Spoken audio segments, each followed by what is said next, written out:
David, let's move it over to the wide receiver position. Jacob Copeland, he is going to do his best to impress NFL scouts as well. He's gone, set us up at wide receiver. I was looking at Justin Shorter's name and not remembering whether he's gone or he's back. He is back, Mark.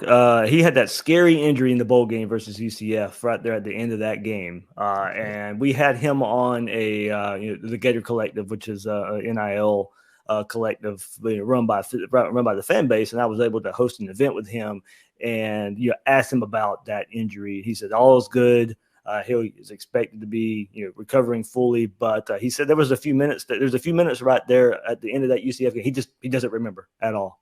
So it was a scary situation. They had to cart him off the field toward the end of that game, but all was good there for Justin Shorter, who had very, very similar stats to Jacob Copeland last year. Jacob Copeland left Florida, transfers to Maryland, but Justin Shorter, he's going to be the leader of the group, as I said, led Florida last year with very similar stats as Jacob Copeland. And then behind him, you probably look at Trent Whittemore, Xavier Henderson. That'd be your top three wide receivers as you go into spring, as you probably go into fall next year as well. Whittemore, Henderson have played a lot of football the last couple of years. So Shorter, Whittemore, Henderson, there's your top three receivers. And then you have contributors and Jamarcus Weston, Jaquavion Frazier did some nice things last year as well.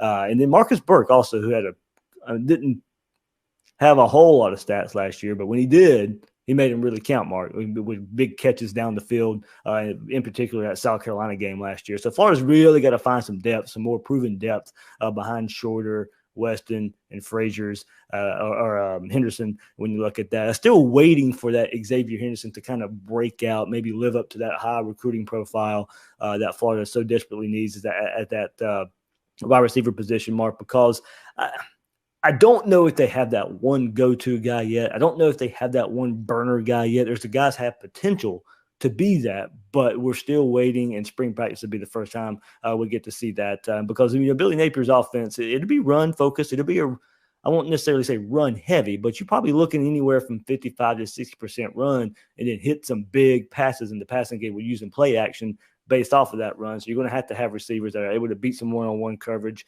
when the coverage is really looking for Florida to run the ball. Go beat your man on the play action pass, get down the field. That is where I see somebody like maybe Marcus Burke, Xavier Henderson really being able to come and show their worth there at the wide receiver position.